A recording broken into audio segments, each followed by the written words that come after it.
আসসালামু আলাইকুম, স্বাগতম নাসিমা কিচেন ডায়েরিতে। আশা করি সবাই ভালো আছেন, আমিও ভালো আছি আলহামদুলিল্লাহ। আজকে রান্না করবো হয়েছে নতুন একটি রেসিপি। এই যে দেখেন আমার হাতে কিছু হয়েছে চাটা মাছ, আমরা তো এই মাছটা চাটা মাছই বলি। আপনারা কি নামে এই মাছটা ডাকেন জানায়েন। চলেন দেখাই এই মাছটা আমি কি দিয়ে রান্না করি।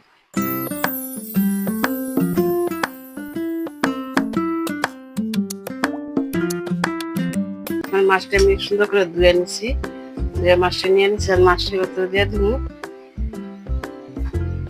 কাঁচামরিচ কুচি, কিছু পেঁয়াজ কুচি,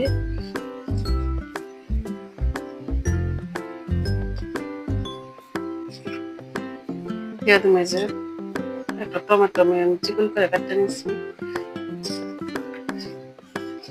দিয়ে দিলাম স্বাদ মতো লবণ,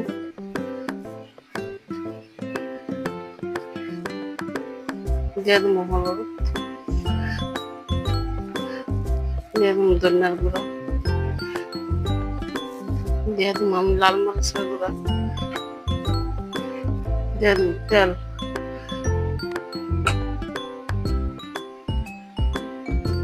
সবকিছু আমি দিয়ে ভালো করে মেখে নিই। মাছটির সাথে মিশিয়ে নিলাম সব মশলা।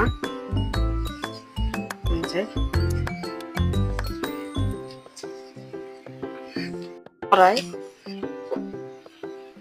আমি কিছু লাউ পাতা ধুইয়া সুন্দর করে পানি জড়ায় রাখছি, লাউ পাতা দিয়ে মিশিয়ে দিই।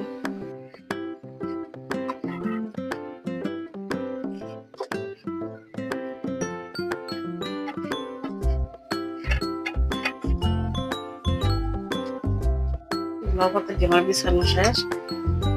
মাইকা রাখা মাছটি আমি সুন্দর করে বসাই।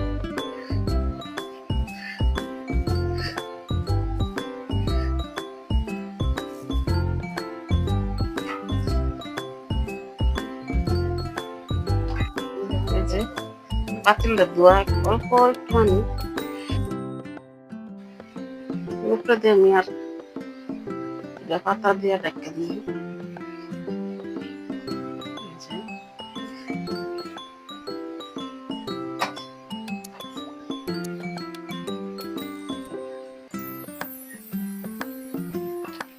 কড়াইটা আমি বসাই দিই,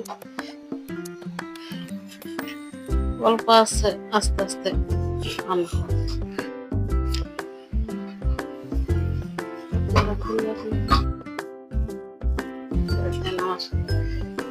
এটা কিন্তু প্রায় হয়ে গেছে,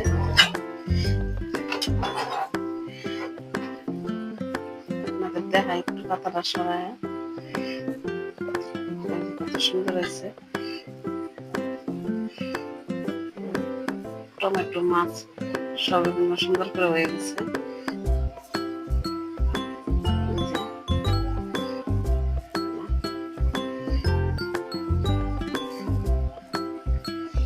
টমেটোগুলো সুন্দর করে সিদ্ধ হয়ে গেছে।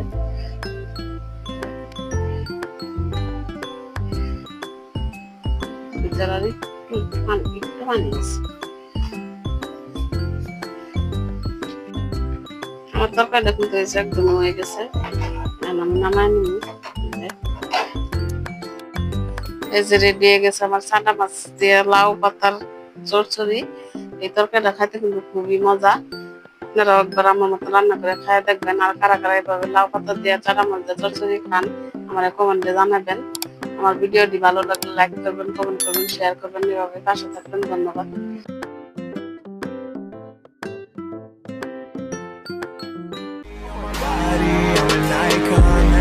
Girl about a 10. I should fuck her.